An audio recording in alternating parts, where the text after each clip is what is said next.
You're not going to believe the week Rivian just had. A lawsuit against Ohio, a brand new R2 prototype with a new feature being actively tested, a possible glimpse into Rivian's future steering tech, another software update coming soon, a sudden 12-volt battery warning you don't want to ignore, and takeaways from Rivian's latest earnings call. Stick around to the end, you don't want to miss this. Now let's dive in. A quick shout out to this week's sponsor, Outerknown. If you've been watching my videos for a while, you've probably noticed most of my flannels and hats are from Outerknown. Now, I've been wearing their stuff for a long time, so this partnership is one that I personally reached out to make happen.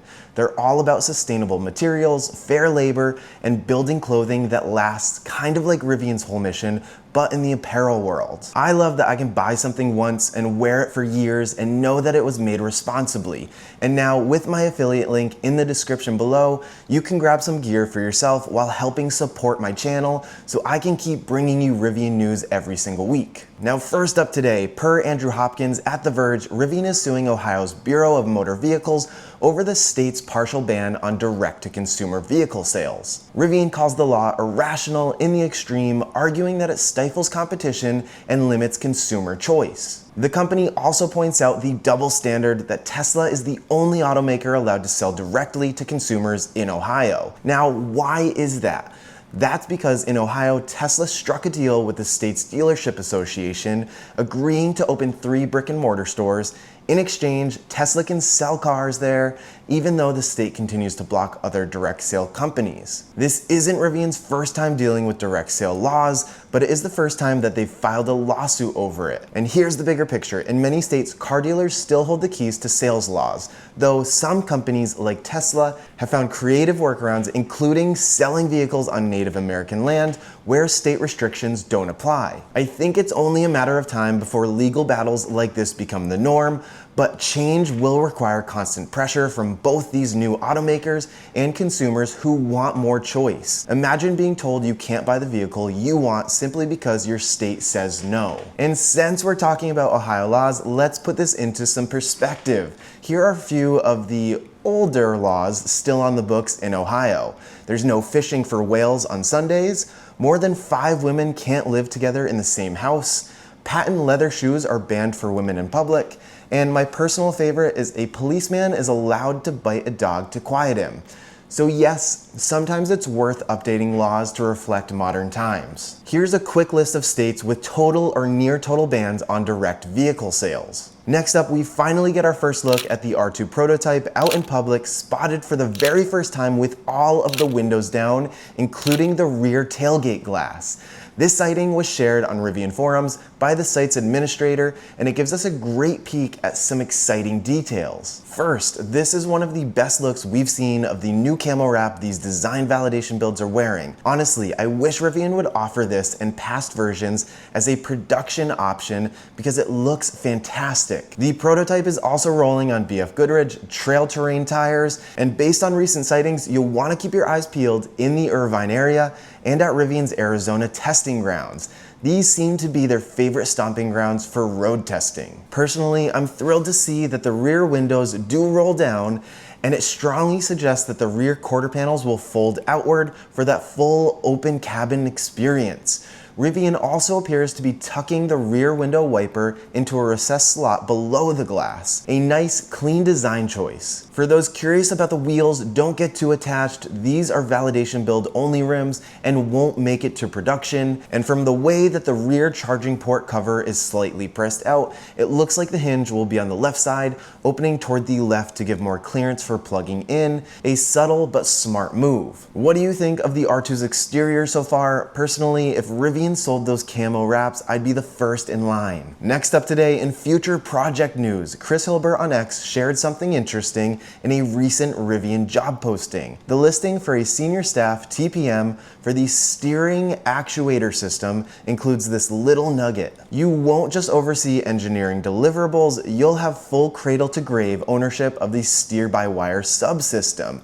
This includes guiding its development from concept through to production and beyond, ensuring seamless integration and exceptional performance. That's right, Rivian is exploring steer-by-wire systems, Oh, and also rear wheel steering, a technology that's been getting more attention lately thanks to vehicles like the Cybertruck. Now, I can't say for sure that this will make it into production, but it's fascinating to see what Rivian and likely other automakers experimenting with where the future of vehicle controls might go. Would you want to see this in the future, R1, R2, or R3? Or maybe would it make the most sense in their EDV fleet? Drop your thoughts in the comments below. I'm curious where you stand on this one. Next up, we're getting a peek at what potentially is coming in software update 2025.26, which is still in beta testing. For Gen 2 vehicles, Rivian is making some notable upgrades to enhanced driver assistance and detection, including better performance when sensors are blocked by snow, mud, or direct sunlight, faster detection and reaction to dynamic traffic situations like cut-ins, merges, and stopped vehicles, expanded vehicle detection across multiple lanes and in cross traffic with improved driver display visuals, and fewer system disengagements in areas with poorly marked lanes. Both Gen 1 and Gen 2 will also see steering performance upgrades, refined calibrations in sport and off-road modes for a sharper, more responsive feel. And here's a look at the additional improvements rolling out, many of which address bugs owners have been flagging recently. If this update rolls out soon, it could be one of the better updates focusing on bug fixes and driver assistance. Next, if you're driving a Gen 2 Rivian, you may have recently received a text asking you to schedule a service appointment for a 12-volt battery issue, and this is one that you do not want to ignore. A fellow Rivian owner and enthusiast, Tyrone, shared on X that his month-old R1T suddenly bricked itself in his garage. The culprit, that same 12-volt battery problem. Rivian had to tow his truck, replacing both the battery and its brackets. If you own a Gen 2 R1T or R1S and get this notification, Rivian recommends scheduling the replacement right away to avoid being stranded. The repair is free of charge and can be done at the service center or via the mobile service. The bottom line, don't wait on this one. And lastly today, Rivian just dropped their Q2 2025 shareholder letter, and it's loaded with updates that signal real progress towards profitability, innovation, and ramping up production. Here is the quick breakdown.